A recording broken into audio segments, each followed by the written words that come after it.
Почитувани, владата на СДС и ДУИ преку Министерството за земјоделие, шумарство и водостопанство, конкретно Љупчо Дон Николовски, работела со голем број нерегуларности, сомнежи за криминал и надвор од законот.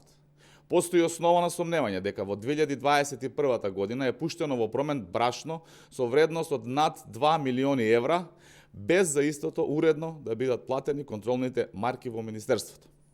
Според извештајот на Државниот завод за ревизија за Министерството за 2021 година, изготвен во 2023 година, јасно се нотира дека Министерството за земјоделие, шумарство и водостопанство, со кое раководел Љупчо Дон Николовски, не воспоставило евиденција на набавените и издадените контролни марки за ставање во промет на брашното, ниту пак контроли во тој процес.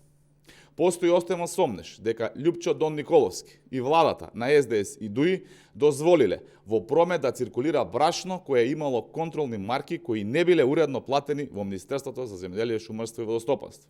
Имено, ревизорот констатирал дека за 2021 година Министерството набавило контролни марки во вкупна вредност од 3 милиони и 305 илјади денари, а издало контролни марки во вредност од 2 милиони и 242 илјади денари.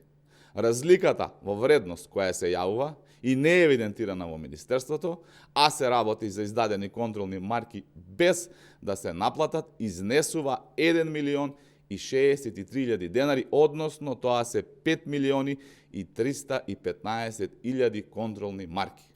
Дали Љупчо Дон Николовски дозволил пуштање на промет на брашно во вредност од над 2 милиони евра без да има уредно наплатени контролни марки?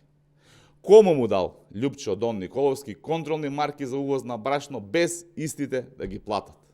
И што презел јавното обвинителство по однос на оваа прашање и зошто повеќе од година дена се молчи?